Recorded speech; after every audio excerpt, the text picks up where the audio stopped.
Hello everyone and welcome back to Omsi 2. Today we are in the studio Polygon Renown and we are going to be testing out the Volvo B10BLE in Smarden. Now I'm not quite sure why, but I always associate that single deckers are more suited for Smarden, so obviously it made sense to try out this single decker in Smarden. Now the Volvo B10BLEs in real life are known to be terrible uphill, so I'm not optimistic about this run, but nonetheless we'll give it a shot. And we have the wheel today because, well, we're in Smarden, so that might be a smart move about to attach it. This is the CVR variant, so this is again an X Greater Manchester variant. I'm not sure what the difference between this and the other X Manchester repaint variant, because there's another one that's not CVR, it's like BRU, unless I'm getting confused, but I don't think I am. Today we're driving the 300. I do not want to do a 1 hour run, no thank you. We're also in version 1.02 because version 1.03 you can actually download it because their download server has been down for over a day now. That's just another benefit of it being exclusively on their website. Sorry, I had to say that, folks. But yeah, that's that. So we're driving the 300 today. Here we are in the Stagecoach library, and let's see how this gets on. I really hope this is one of the more powerful of Volvo B10BLEs. I actually haven't a clue, so I might have chosen one that's actually just shocking on hills. So if I've been a muppet like that, I apologize. But hopefully I have not. But again, now unfortunately for some reason the Renown doesn't come with Smarden hot files either, even though the 400 MC and the other ones do come with it. So it looks like we're going to be without the destination on the LED again. Nothing I can do about that. I did copy this over from the 400 MC, so if it doesn't work, it doesn't work. Where it is. So yeah, that kind of thing. Now why is the door not opening? Let me start up the bus, I guess. Not sure if that will help, but we'll see.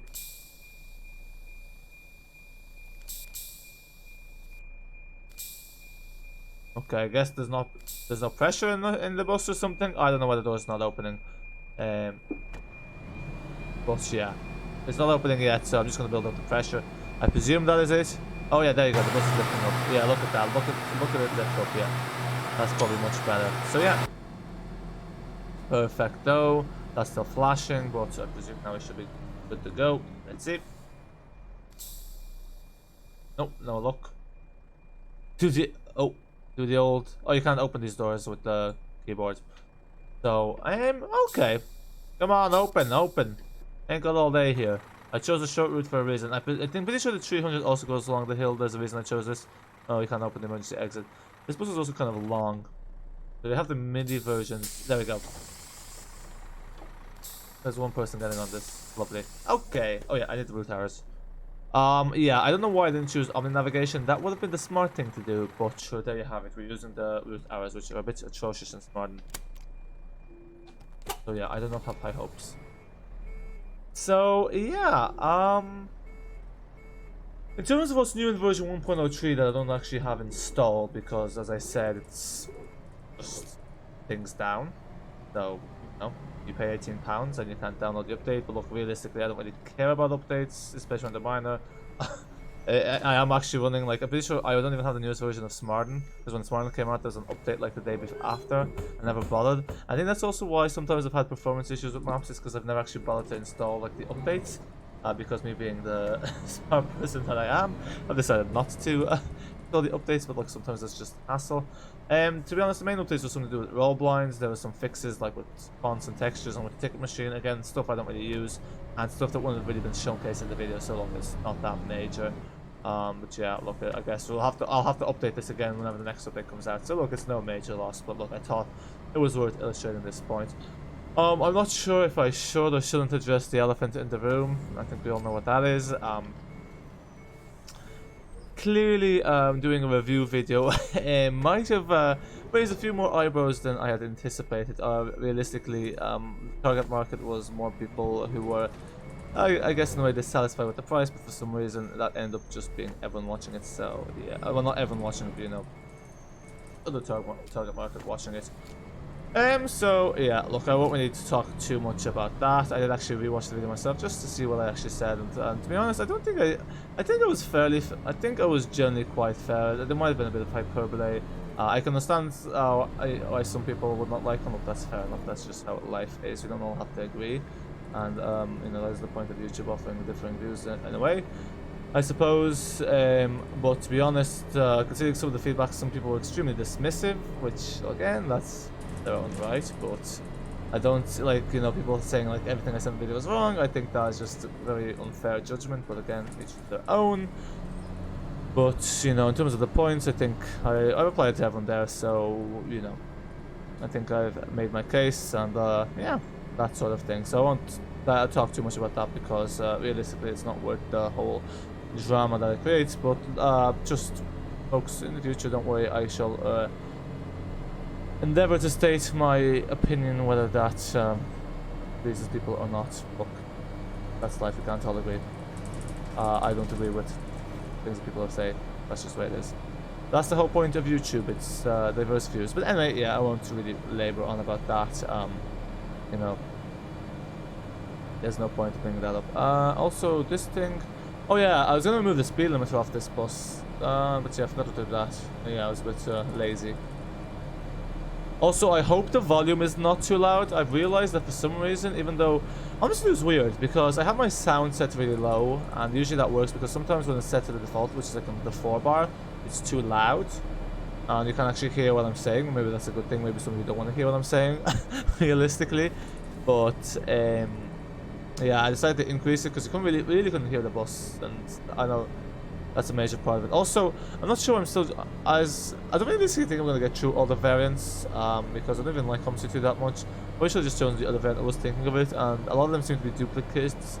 Like this is again an excavator Manchester. Unless I've driven this bus before and I just don't remember it, but I'm pretty sure I haven't. But like in the sense of the CVR, so yeah. I might try out the other variants, but this one seems to be nippy enough, so it's... But yeah, the hill's the main thing I'm concerned about, because that's going to be in the title. Well, obviously it's not going to be in the title if there's no hill, but... Ooh, okay. There you go. Golden oldie. Also, the weird thing about... I always find the weird thing about these buses in Omsi is like the dashboard kind of looks modern in Omsi 2. Obviously when you're in the real bus, well, although I have been, but like if you have been in the real bus, dashboard does look quite modern. I guess just the way that it's textured, so it kind of feels weird. Like, I mean, when you're actually on the real bus, it doesn't look quite modern. But when you're on the bus in Omsi 2, it does look modern. So, you know, kind of a. It's the same with the B10BLE ALX 400. Okay, the spectra not so much, but yeah, I guess still kind of. It's just, I guess, like, yeah. The Icarus, yeah, I guess actually, yeah, it's just, I guess it's the texture, but yeah. Also, in terms of performance, I was a bit wary of trying to drive this around the Smarden center area. I just realized this route doesn't go there, because in fronting this bus, obviously, they weren't too compatible, so... Well, I don't think we should have an issue on this route. I haven't actually seen anyone test this out on Smarden. I haven't actually watched any of the videos, but just... You know, I do brief around just see what's happening occasionally, But yeah, I think, to be honest, like, with the Renown... regarding more videos, I'll probably try to get the other two variants, like engine sound variants, done, and then that's probably it. We have bus rules coming out, and also I have very limited time, so it's gonna be hard for me to actually record more stuff. So I probably should have chosen a different variant, but look at. There you go. Now we're stuck with this excavator Manchester, but it drives nice, so it's fine. It's fine. We have no LED either. But I think the LED scripts on this are different than the other buses, because usually it just reads the text, whereas this it seems to be some more specific. So. I'm not sure why there's no Smarten half files, because there's no Oldford half files either. But there's Gainsborough Phase 1 and Phase 2, which no one plays, because obviously Gainsborough Phase 3 is out, and like, good enough no one's going to play Gainsborough Phase 3, because Gainsborough 4 is going to be out. So why they've included, like, those half files, but they haven't included the half files for, like, the other maps, especially, like, Oldford's the new map. I know Oldford isn't, like, the most, like, amazing UK map out there, but, like, it's still quite nice. It's, like, I think it's kind of, like, better than Scunthorpe Cloud. It's a good map, but, you know, it's not, like, totally amazing. I don't know, I'm not gonna use that word. It's not like anything spectacular in my personal opinion, but you know, it's a nice map nonetheless, and I think it's definitely suited for like the Renown, like a single decker. Double decker's a bit overkill on some of these maps. Actually, the double deckers are kind of overkill on most.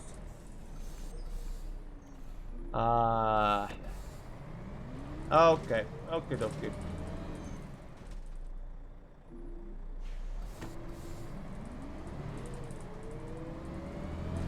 think that do is for the man. You know that sound like the do is for the man SD200s, like the fall ones. I think.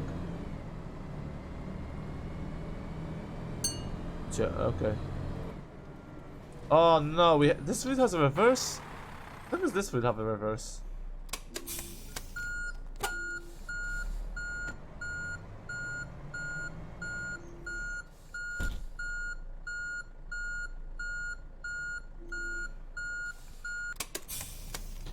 Okay, that's not very realistic. We did clip the. Yeah, this is not quite where I want things to be, but look it.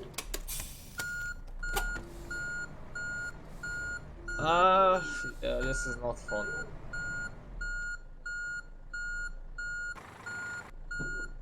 Don't clip. Don't clip. Come on. Ah, yes. Oh, no. Whew, that was close. Okay.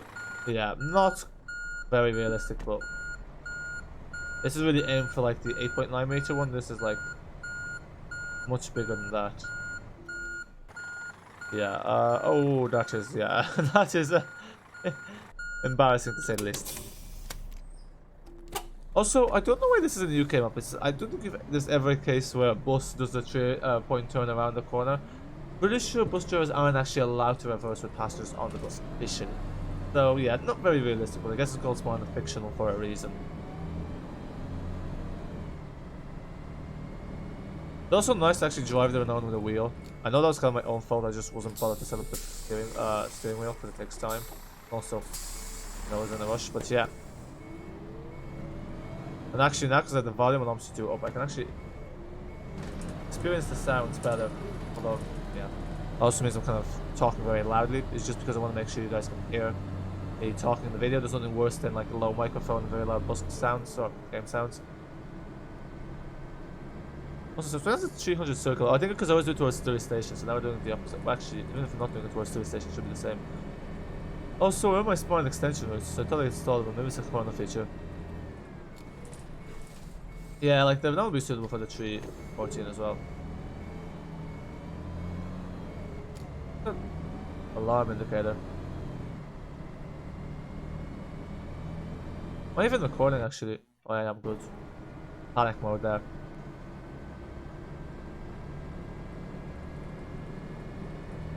Yes, downhill. It all goes down from here. Whee! Don't mind the bend here. Really should be a, well, it's not that sharp of a bend, but maybe there should be a warning there's a sharp bend.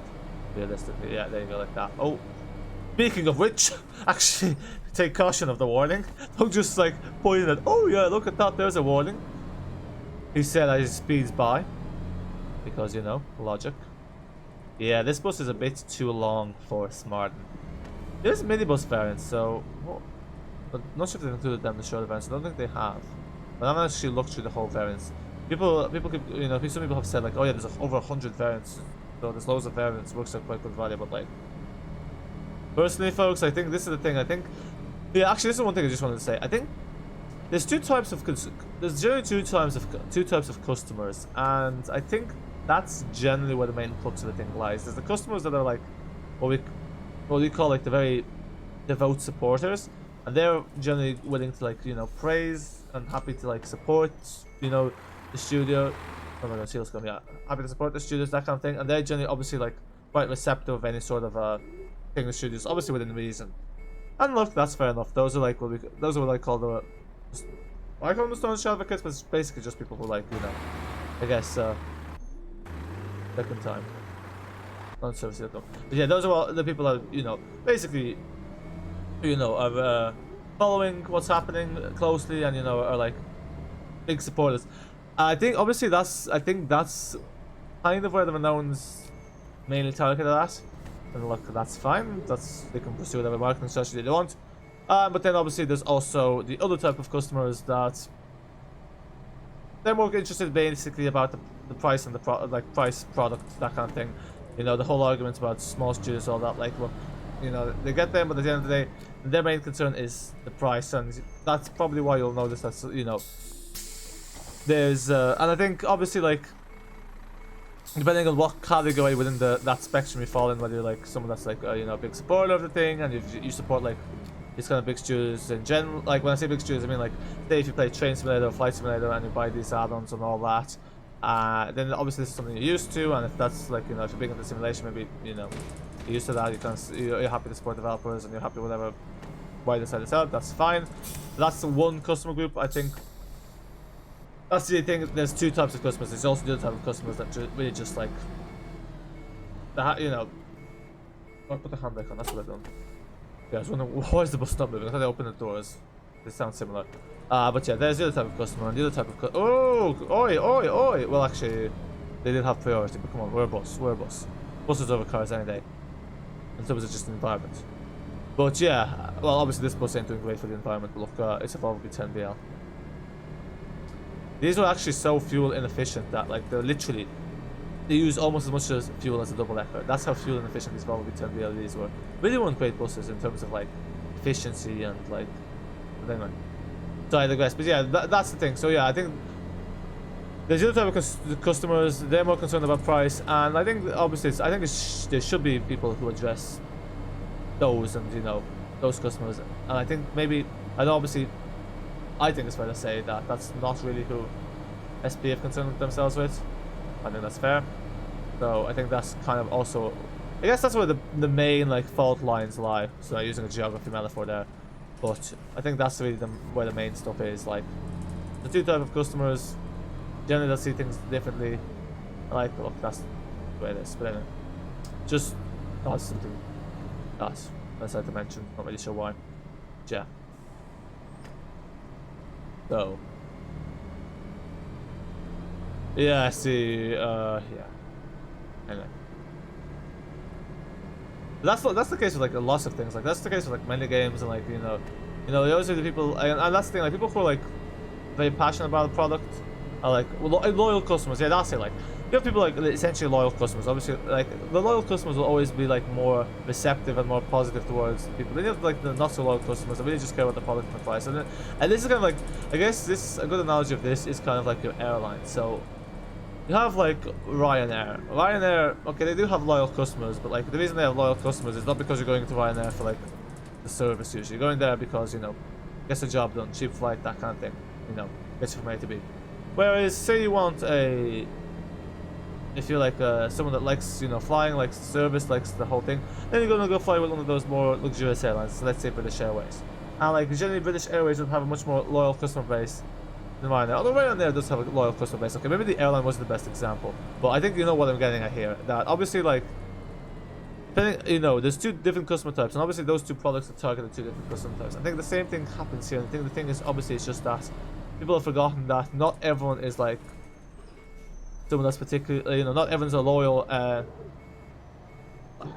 Maybe not the right word, but you know what I mean. Not maybe you don't know what I mean, but you know, not everyone is like what we call the loyal customers. They're just, you know, gonna praise everything. There's people who are gonna mention the price, and like people may not like that, but that is also a significant share of the people who are actually purchasing the bus. So I think it's justified that someone speaks to them as well. So yeah, that's all I have to say. I could go on, but honestly, I think it's better if I don't. I decided I should hold back a bit, but well, I say hold back a bit, not that I mean I should hold back like anything that's just going to be a back and forth, because to be fair, I think I made all the points I wanted to make, so that's what I mean, in terms of like replies and all that, but look, there's no need. Yeah, but no, don't worry, in the future I will continue to make the reviews, well, hopefully honestly as possible, but you know. We'll see, we'll cross that bridge when we get to it. Now, speaking of crossing the bridges, we're about to cross the footpaths there and go into someone's house. Obviously not what we want. Does this route really not go on the hills? Also, where is all the passengers? I'm pretty sure I'm following the timetable here. I'm literally carrying fresh air. Might as well just using a car. It would have made my life so much easier trying to drive a bus through Smarden. But anyway.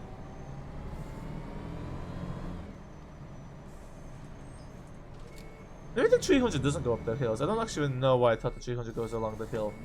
Pretty sure it does. Okay. Okay. That's tight. Yeah. I think this bus is longer than others. Oh, yeah. Oh, what have I done? Oops. Yeah, this is why OmniNav is useful, like.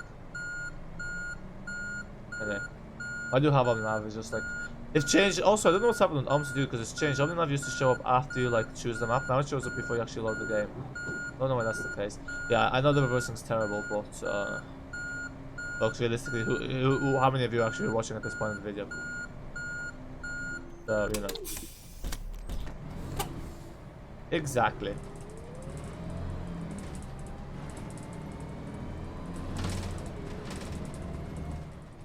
The rattling of this is also like this. The way it sounds is a bit odd, I think.